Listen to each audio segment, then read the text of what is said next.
Senhor, igreja. Amém. Mais uma vez agradeço pela rica oportunidade de estar aqui com vocês. Nessa que foi uma palavra de um mergulho profundo, delicioso. Eu espero que todos nós possamos compartilhar dela. Abram comigo, por favor, em Tiago, capítulo 1, versículo 1.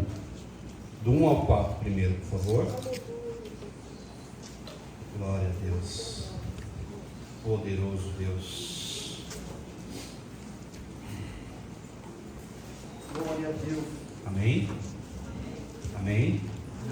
Diz assim a palavra do Senhor: Tiago, servo de Deus e do Senhor Jesus Cristo, as 12 tribos dispersas entre as nações. Saudações. Meus irmãos, considerem motivo de grande alegria o fato de passarem por diversas provações, pois vocês sabem que a prova da sua fé produz perseverança, e a perseverança deve ter ação completa, a fim de que vocês sejam maduros e íntegros, sem lhes faltar coisa alguma. E agora, irmãos, indo lá para o versículo 12, que diz assim: feliz é o homem que persevera na provação, porque depois de aprovado, receberá a coroa da vida que Deus prometeu a os que o amam. Amém? Podem se assentar, por favor. Irmãos, eu já chorei aqui, já gritei, já fiz tudo que eu tinha que fazer, realmente. Depois do retiro eu falei: Deus, se tiver que chorar, eu choro. Agora, meu Deus, vai falar que eu vou amarrar o cadarço, eu estou chorando. Obrigado. Mas enfim, irmãos, por que é tão poderoso? Por que essa palavra, eu tenho certeza que ela vai de encontro com a minha e a sua vida? Em primeiro lugar, analisando que Tiago é esse. Tiago é o irmão de Jesus, não é o Tiago apóstolo que seguiu Jesus. Esse Tiago, logo no ministério público de Jesus, eles não criam em Jesus, viram a crer nele depois da ressurreição de Jesus, estavam lá em Pentecostes, receberam aquele Espírito, tiveram acesso a esse Espírito Santo, e desde então a gente encontra aqui um Tiago trazendo algumas práticas, um manual muito prático de fé, para que venhamos a aplicar no nosso dia a dia. E qual é a diferença do que Tiago quer nos trazer nesta carta, logo no início dessa carta? Primeiro, essa é uma carta para quem está vivendo provações. Para mim e para você, eu não sei como você entrou aqui, com qual dificuldade, com qual problema, com qual provação.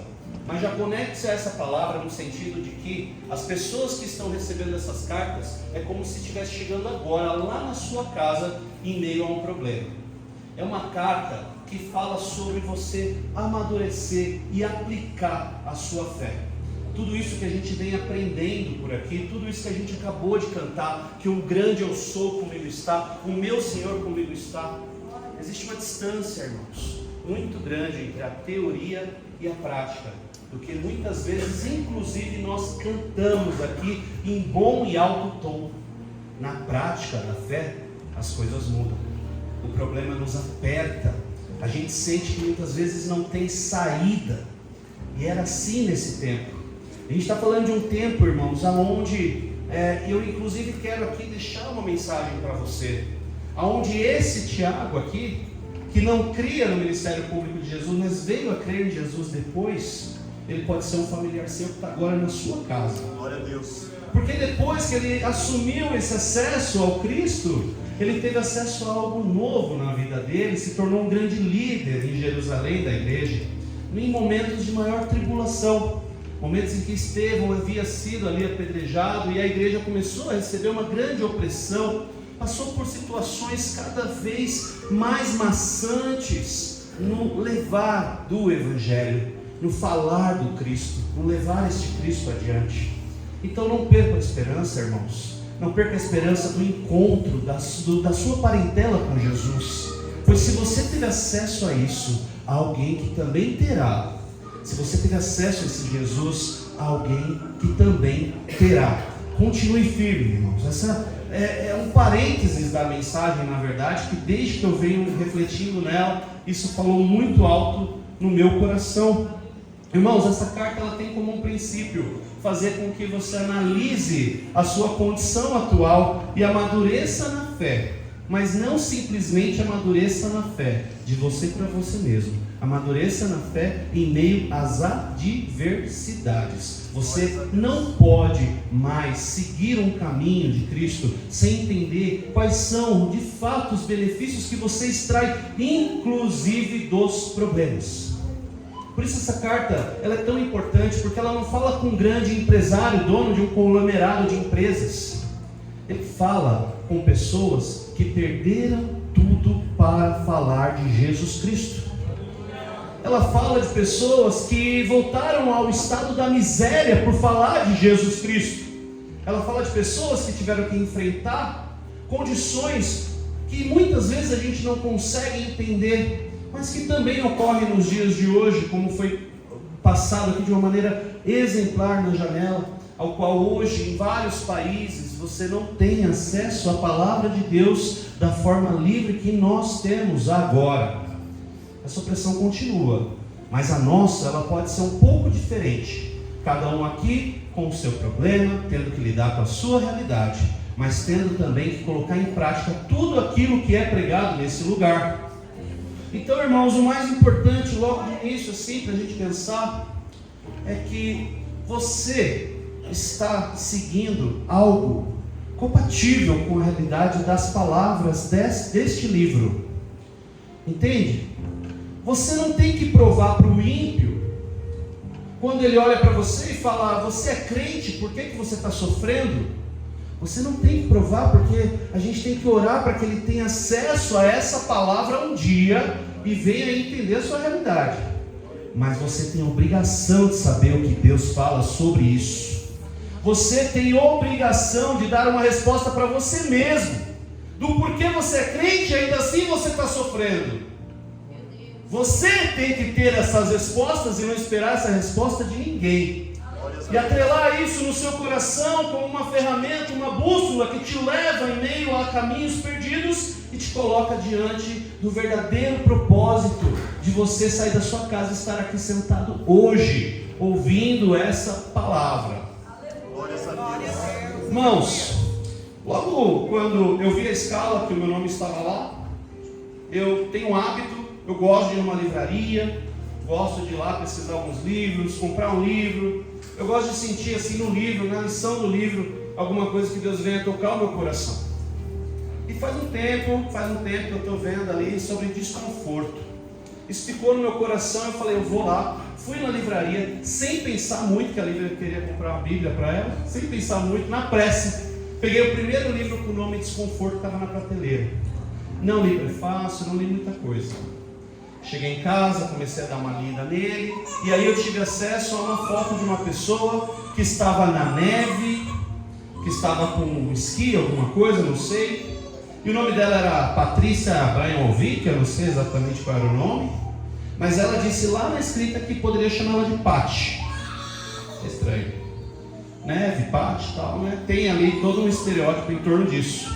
Depois ela falou que ela mora na Irlanda, e depois ela falou que ela tem uma cafeteria na Irlanda. Falei, bom, eu acho que o conteúdo do livro pode mudar um pouco esse rótulo que minha mente está tentando colocar. Mas não mudou. A palavra, ela falava sobre Paulo e Silas, mas de forma muito superficial. Eu senti ali que em nenhum momento ela quis colocar algum assunto relacionado à vida dela. Tipo, essa é a provação que eu vivi, esse é o problema que eu vivi. E nós estamos acostumados a procurar exemplos em pessoas que vivem o que nós vivemos. E aquele livro ele foi praticamente descartado depois da sua leitura. Eu pedi para o Senhor, mas por que eu tive acesso a isso, gastei isso? E ele me mostrava, irmãos, que na verdade, se você olhar para o irmão do lado, ele já é um livro aberto dessa realidade que muitos vivem.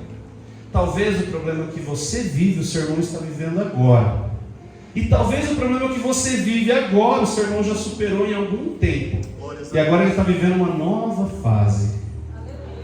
E aí quando eu olhei isso, eu ainda fui flutuando nessa ideia, e me veio a ideia da igreja, me veio a ideia de tudo isso que eu vejo.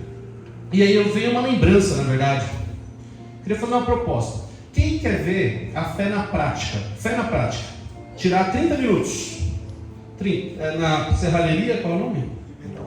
Metal Art. Eu e Toninho fomos na Metal Art. Resolvemos colocar um portão junto com o pastor Vanderlei, né, já que nós somos grandes. Colocamos o portão em cima do carro. Eu e o Toninho, cada um de um lado, estava analisando como levar aquele portão naquele carro. Olhávamos para a esquerda, para a direita.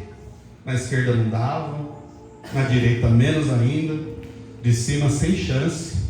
Daqui a pouco me vem esse aqui bater na mão, bora! Ele não tem como. E o carro foi na Marginal, irmãos. Foi na Fernão Dias. Chegou lá.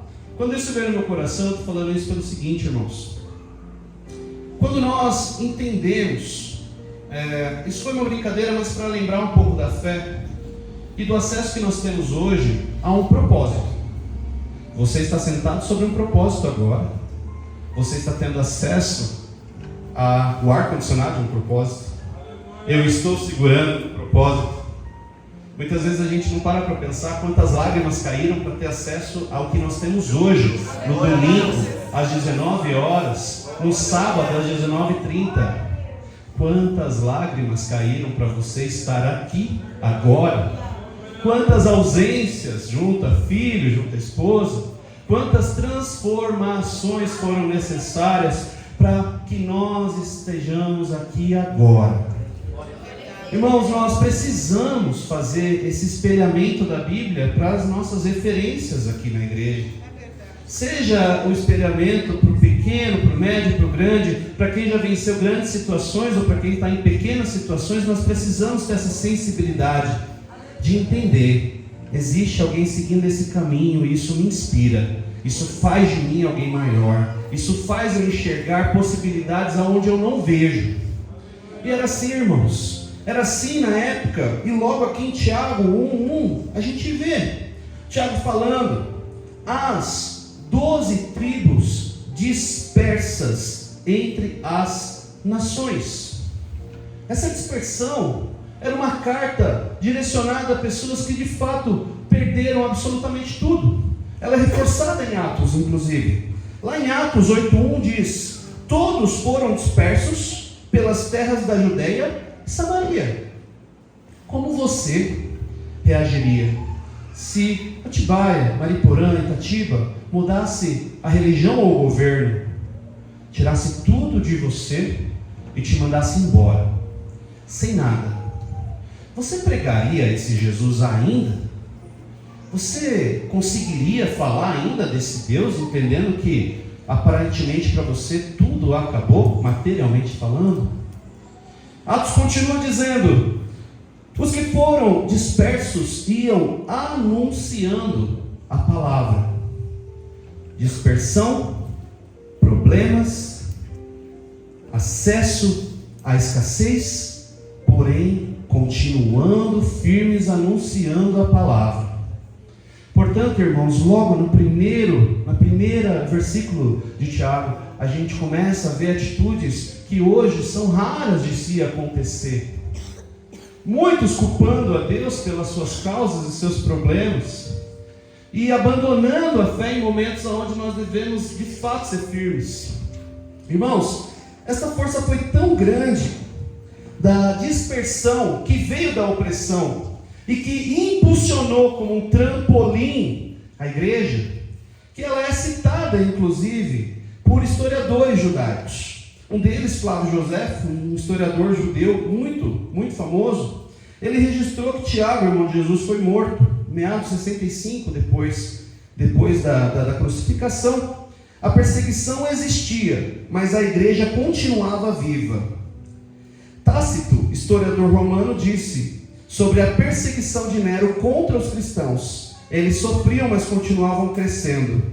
Plínio, jovem, ficou preocupado porque o cristianismo ele estava chegando a cidades, vilas e até campos. Suetônio, escritor romano, mostrou que os cristãos já chamavam a atenção do Império Romano. Irmãos, quando alguém que verdadeiramente entende a fé de Jesus e segue anunciando a fé de Jesus, ele não faz isso só para o Caminho a Cristo Jardim Pereira, não, ou para a glória de Cristo. ele faz e começa a incomodar até quem está de fora vendo você. Quem testemunha um crente de verdade avançando na fé, sabe que ele é firme na fé, sabe que ele é forte na fé. As pessoas, o seu vizinho, o seu familiar, ele precisa olhar para você e escrever sobre você testemunhando que nunca viu alguém como você, que no meio da dificuldade está firme, falando de Jesus. A pessoa está vendo que você está sem o que comer, mas você fala de Jesus. Eu provoco vocês, igreja, a pensar o seguinte: se alguém pudesse escrever sobre a sua vida com Jesus hoje, o que eles escreveriam? Como eles relatariam a sua biografia em meio a um problema? Eles diriam que você é um murmurador, que faz questão de que todos saibam que você está sofrendo, de que aquela situação vai te levar para a morte? Ou eles vão escrever sobre vida, eles vão escrever sobre permanência, vão escrever sobre força? Irmãos, quando der 9 horas, nós temos um caldinho maravilhoso lá. Mas essa mesma dispersão que nós estamos vendo agora vai acontecer entre nós.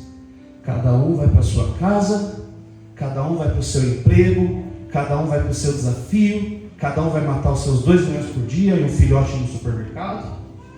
Cada um vai viver coisas tremendas. Amanhã é segunda-feira, uma data que, como a Carol falou, eu postei lá no Reels, né? Complicado, mas Deus está conosco. Mas quando conversa com essa segunda-feira, que vai exigir mais de nós vamos sair daqui e vamos ser dispersos, cada um no seu canto.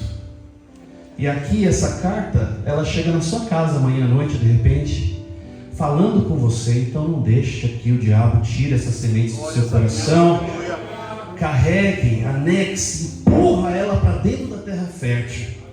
Porque a ideia, irmãos, é que, assim como esse livro fala da fé prática, a gente comece a amadurecer e praticá-la nos mínimos detalhes, entendendo as deficiências do nosso dia a dia e conhecendo o que de fato Deus quer em meio à dor, o que Deus quer em meio ao seu problema, o que Deus quer em meio ao boleto atrasado, a conta de luz que vai vencer, a enfermidade, ao parente, a bebida. O que Deus deseja com isso? Aleluia, glória a Deus, aleluia, poderoso Deus. O crente, ele não pode ter uma ótica mundana, ele não pode enxergar as dificuldades dele com a lente do mundo, porque Jesus já deixou para você um direcionamento muito claro. Ele diz lá que eu lhes dei a tua palavra e o mundo os odiou, porque eles não são do mundo, assim como eu não sou do mundo. Não peço que tire vocês do mundo. Jesus diz isso. Eu não sou do mundo, você não é do mundo, mas eu não quero que você saia deste mundo, deste planeta, mas que o livre-os do mal. Eles não são do mundo, como eu também não sou. Como está a sua identidade em Cristo? Se Cristo falou que você não é do mundo, você sente que não é daqui? Ou de vez em quando você gosta de fazer uma visitinha no mundo? Dar uma passadinha leve, ninguém reparou. Vestir uma roupinha, colocar uma bebida, ninguém viu mesmo. Cristo está dizendo que você não pertence a esse mundo. E os verdadeiros adoradores são aqueles que primeiro se apegam à identidade da ordem de Cristo para suas vidas e depois caminham com Ele. Cristo se importa muito em você saber que com Ele você tem uma identidade. Você dá a mão para Cristo e você fala: Senhor, eu entendi os seus ensinamentos, mas talvez eu caia, mas a base de tudo eu já entendi. Eu não posso praticar as coisas dessa terra. O crente, ele usa uma lente em que de um lado ele enxerga a dor do propósito em meio ao problema, e do outro lado ele está enxergando qual que é o propósito desta dor. Ele tira os seus olhos do mundo e começa a praticar os seus olhos espirituais. Assim como dito em Tiago 1:2, versículo 2, meus irmãos, considerem motivo de grande alegria. Irmãos, primeiro, Deus não tem prazer em sua dor. Deus não deseja que você sofra. Mas Deus também não desperdiça uma gotinha do seu choro. Nada. Ele enxerga a sua oração, irmãos. Ele vê quando você está sofrendo. Ele vê quando você está clamando. Ele vê, irmãos, que você está sendo atacado, que você está sendo vítima de tanta coisa. E Ele sabe, irmãos, que você, naquele momento, você clamando a Ele, Ele irá atendê-lo. É algo totalmente fora de contexto a gente pensar que Deus está ali fazendo e levando a gente a tomar uma decisão pecaminosa. Aqui, seguindo essa palavra, aqui é dito, por exemplo, Deus não tem o poder do mal para incentivá-lo ao pecado, mas Deus enxerga situações adversas como uma forma de trabalhar o seu caráter, uma vez que você entende que existe um propósito nisso. Caso contrário, você não consegue extrair dessa situação o que de fato Deus deseja de você. Glórias a Deus. Então, quando nós trocamos essa lente de carnal para espiritual, a gente começa a entender uma balança importantíssima na nossa vida. Nós entendemos, irmãos, que existem algumas alegrias que elas só acontecem por conta das circunstâncias. E a alegria espiritual, ela não acontece por conta das circunstâncias, porque ela existe em você, e ela se alimenta até do seu sofrimento, para te dar mais coragem para seguir em frente.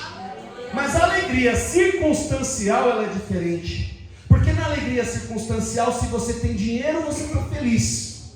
Se você não tem dinheiro, você está triste.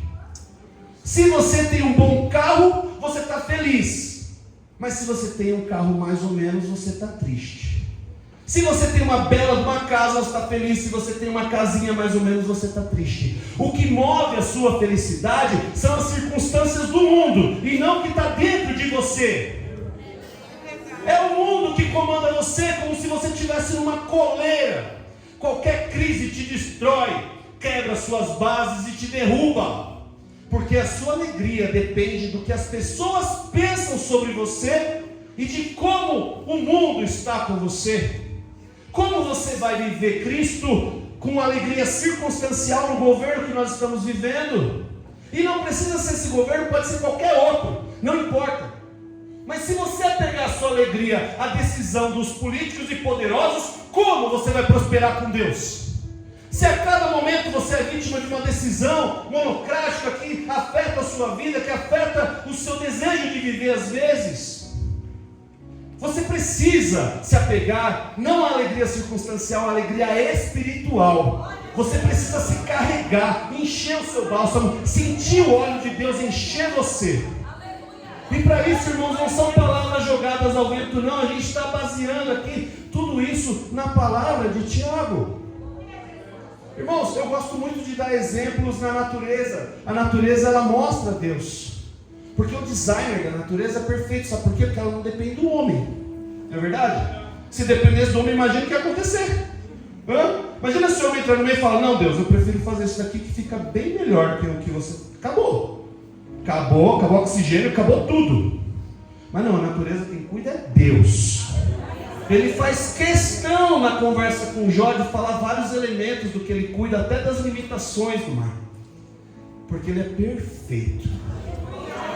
Glórias a Deus. A natureza é perfeita também. Eu quero trazer vocês para um exemplo. Eu quero que vocês gravem isso na mente de vocês. Imagina agora que vocês são árvores. Não é um exemplo comum daqueles que balançam, não. Vamos um pouco mais profundo. Você é uma árvore, e os seus galhos, as suas folhas, eles reagem muito fortemente à circunstância do tempo. Se venta, os seus galhos vão para a esquerda. Se chove, eles caem. Esse é você. Seus galhos, suas folhas, a forma qual você está exposto à tempestade e às condições. O seu caule é a sua fé. Está firmada ali, mas ela depende de algo maior. A sua fé depende das raízes que estão nesta árvore, irmãos. E o que eu quero trazer para vocês como algo circunstancial da natureza, que muitas vezes é alterado. Um fenômeno que é feito nessa árvore, irmãos, isso é pesquisado, tá? Não é falácia não. Se, irmãos, uma árvore, ela sente que ela não tem umidade suficiente no ambiente, ela mesma descarta os galhos pequenos e descarta algumas folhas, para que aquela condição da umidade atenda o que ela necessita para sobreviver aquele tempo, aquele momento. Ela não está fazendo isso com intenção de morte, ela está fazendo isso com intenção de vida. Esse momento, irmãos, em que ela se atrofia nessa condição, é como se Deus estivesse te abraçando e falando: filho, vai doer um pouco, mas segura firme, segura. Você vai perder algumas coisas, sabe? Você vai perder alguns galhos, você vai perder algumas folhas, você vai ver que você não é como antes. Talvez você vai ter que vender isso, você vai ter que fazer aquilo, mas aguenta firme. Sabe por quê? Isso é só uma passagem de tempo. É só uma tempestade. Calma, que eu vou mandar a primavera para você. Porque a primavera não depende do homem, depende de mim. Eu posso mudar a sua condição de fora para dentro. Mas eu também sou Deus que muda a sua condição de dentro para fora.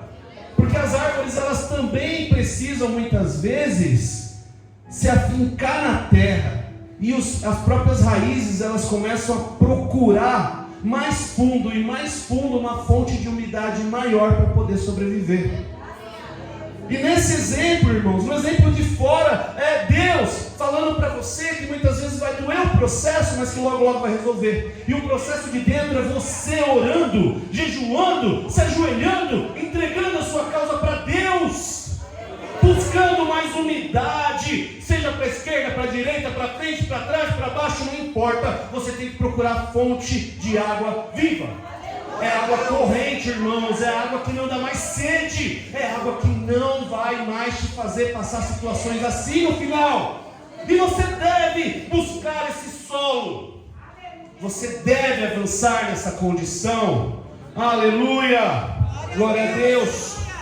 O processo, irmãos, aqui falado em Tiago 1:2, ele fala, após ele dizer que meus irmãos, considerem motivo de grande alegria, e depois ele diz, o fato de passarem por essas provações.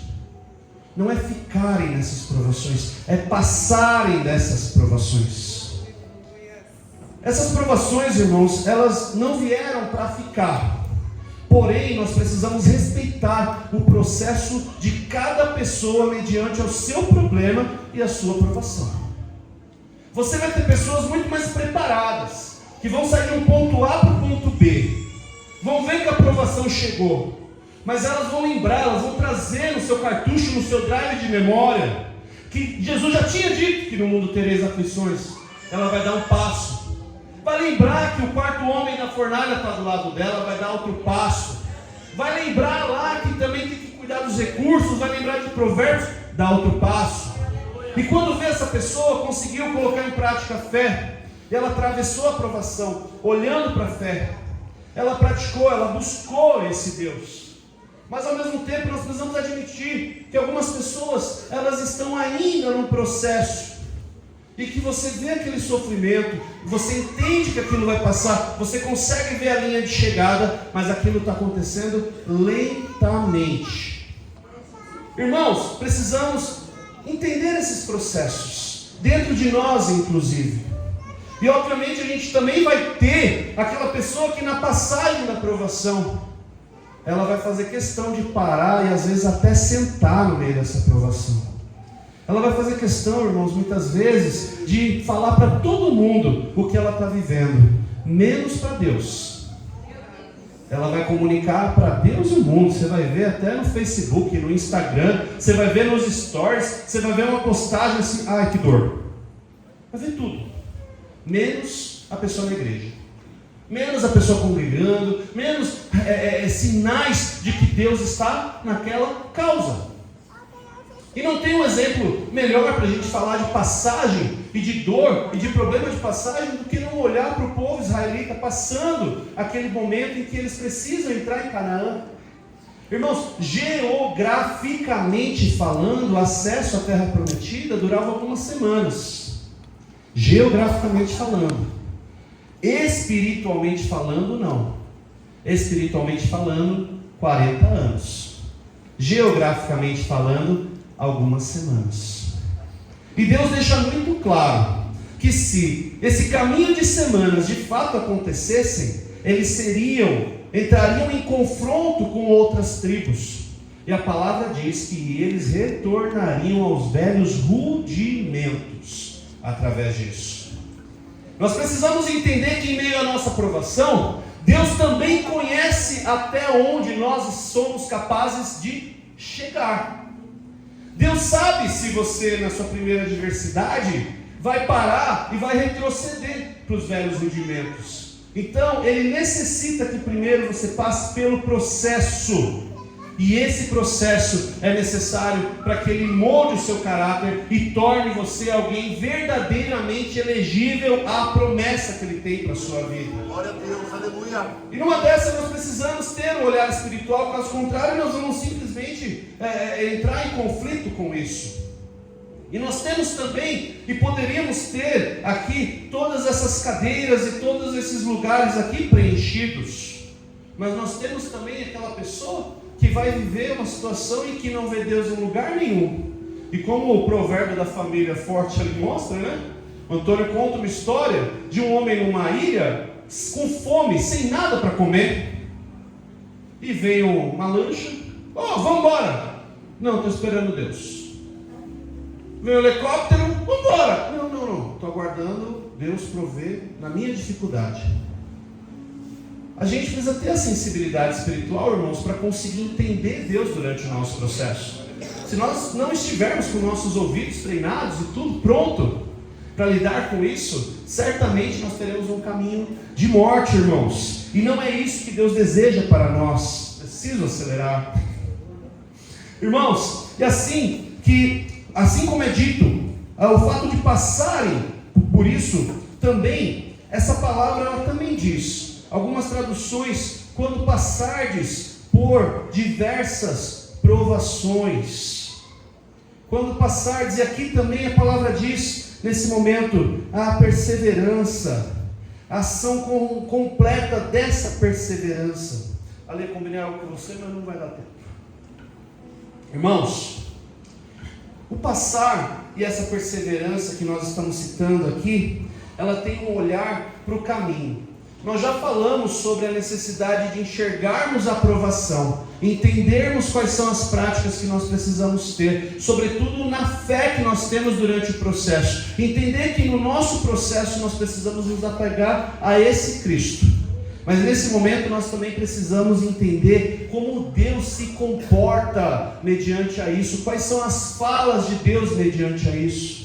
E a Bíblia mostra uma das palavras mais faladas aqui, mais repetidas, é a palavra não temas. Não temas. Não temas é usado sobretudo em momentos de aflição. Alguns exemplos claros: Abraão, com medo do futuro e da insegurança, não temas, Abraão, eu sou o seu escudo. Moisés e Israel, com medo da perseguição diante do mar, na frente do mar, não temas, fique quieto e vede o livramento do Senhor. Josué, com medo da liderança, não temas, porque o Senhor teu Deus é contigo por onde quer que andares. Gideão, paz seja contigo, não tema. Jeremias, não temas diante deles, porque eu sou contigo. A gente assiste pessoas imperfeitas, com medo, temendo. Acabamos de contar que o medo não vai nos parar. Cantamos e exaltamos essa fala, porque o eu sou comigo está. E é preciso você entender que quando você está nesse processo, no final do processo, às vezes sofrendo, Deus diz: não temas. E assim como é dito em Isaías 43:2, quando passares pelas águas, eu estarei contigo. Quando passares pelo fogo, ele não te queimará. Irmãos, além de não temas, para todo não temas de Deus, existe um eu sou contigo. Não é só não temas e tome uma providência humana para isso. Não temas esse exército e treine mais. Não temas a essa situação e ganhe força. Toma uma vitamina. Não temas, eu sou contigo, é na sua fraqueza que eu te fortaleço, é na sua fraqueza que eu ganho força, é na sua fraqueza que eu te conheço, é na sua fraqueza que eu te moldo. E olhando para esse Deus que não desiste de nós, que está dentro de nós agora nesse momento, que está neste lugar, Ele se importa, irmãos, em provar para você que Ele está no seu lado, no meio da batalha. Por mais que a gente escute bastante aquela frase de 2 Coríntios 5,7, não vivemos por vista, vivemos pela fé. Mas nós também precisamos entender que muitas das cadeiras que não estão preenchidas aqui, é porque essa frase, ela é um convencimento e não uma conversão. É muito bonito cantar, é lindo, sai lindo no louvor, né? Alguns, né? No caso, é muito bonito, mas a fé prática, ela é diferente. Irmãos, lá em 2 Timóteo 4, 3-4, é dito que algumas pessoas, no meio dessa caminhada, elas farão o seguinte: porque virá o tempo em que não suportarão a sã doutrina, mas, tendo coceira nos ouvidos, amontoarão para si doutores conforme as suas próprias concupiscências, e desviarão os ouvidos da verdade. Se você está aqui, é porque você está num caminho. Se você está aqui, é porque você está em um propósito. Se você está aqui, é porque você não quer ouvir aquilo que agrada aos seus ouvidos. Você quer ouvir a palavra do Senhor. Mas ouvir a palavra do Senhor não basta. Nós devemos levar para casa todos os aprendizados que nós temos aqui e buscar uma fé prática de fato. Porque essa fé, irmãos, finalizando aqui, a perseverança deve ter ação completa, deve acontecer dentro de nós, a fim de que vocês sejam maduros e íntegros, para que não lhes falte coisa alguma. Irmãos, é por meio da perseverança. Se a gente pegar o sentido de perseverança no dicionário, ele diz: constância na realização de algo, persistência, firmeza e continuidade no propósito, ideia e atitude, capacidade de permanecer. E a Bíblia nos diz que essa perseverança, essa sua capacidade de permanecer, ela tem uma origem. Ela nasce do fortalecimento da sua fé. Se você não fortalecer a sua fé, não adianta você ir em busca de perseverança. Não, hoje eu vou ter perseverança. Não, primeiro tenha fé, depois perseverança. Primeiro creia que Deus está na sua causa, creia que Ele está cuidando de você, e depois você vai perseverar. Você vai se manter firme em meio às adversidades. Irmãos, Abraão perseverou quando quis um filho, e teve em sua idade avançada. Irmãos, José do Egito perseverou quando, mesmo sendo vendido, ele seguiu a Deus em meio à adversidade, seguindo ali toda aquela opressão que ele tinha. Moisés perseverou mesmo ouvindo murmurações de todos, ele seguiu firme em sua missão. Irmão, Josué perseverou quando olhou para aquelas muralhas e para aquela responsabilidade e falou: será que eu consigo? Sim, você consegue, eu estou contigo, vai lá. E ele perseverou. Primeiro medo, depois Deus, depois fé, depois perseverança. Essa é a ordem. Ruth também perseverou quando o marido morreu, esteve ao lado da sogra. Ana também, ao entregar seus filhos aos pés ali do Samuel. Enfim, tantos exemplos para a gente ver perseverança. Tantos exemplos para a gente ver a Bíblia colocando perseverança. Mas um deles orou 3 vezes para que o cálice fosse passado. Chorou sangue. Pediu para as únicas pessoas que estavam ao lado dele continuarem acordados em seu momento de tribulação. E eles não ficaram. Ele sabia que ele seria moído pelo seu pecado. Ele sabia que ele seria triturado pela sua forma de vida.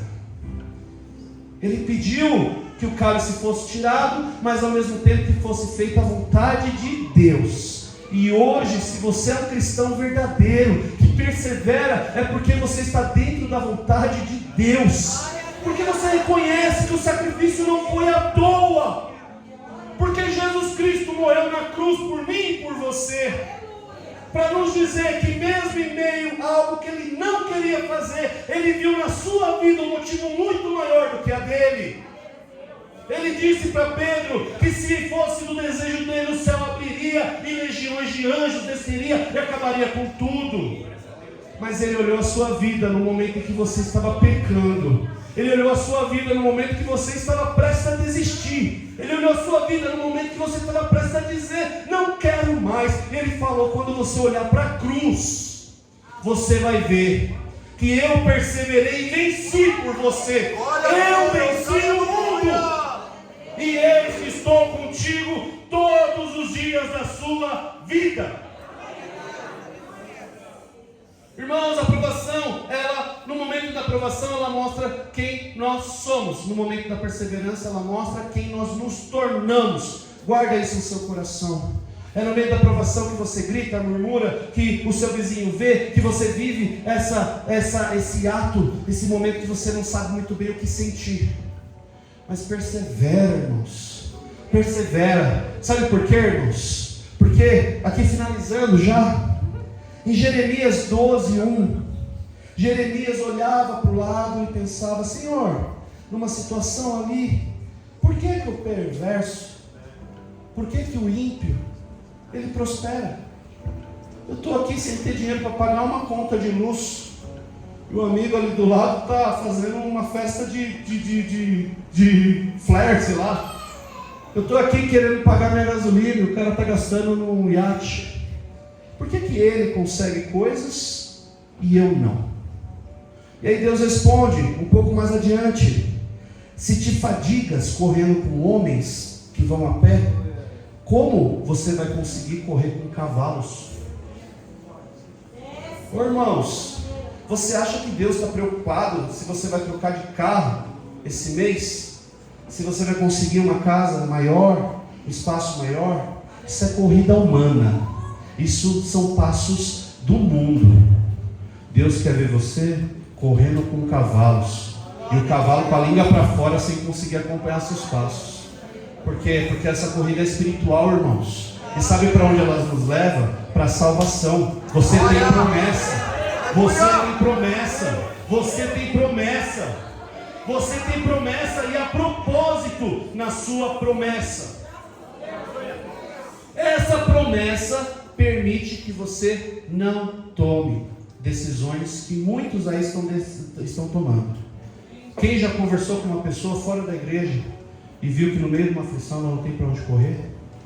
Eu tive essa experiência recentemente, foi dolorosa. Quem já recebeu informações sobre, inclusive, coisas extremas acontecendo? Por isso, irmãos, é preciso a gente lembrar, antes mesmo de virmos a aprovação como algo do mundo que está nos remoendo, olha para o seu propósito e para a sua salvação, porque você tem a quem recorrer.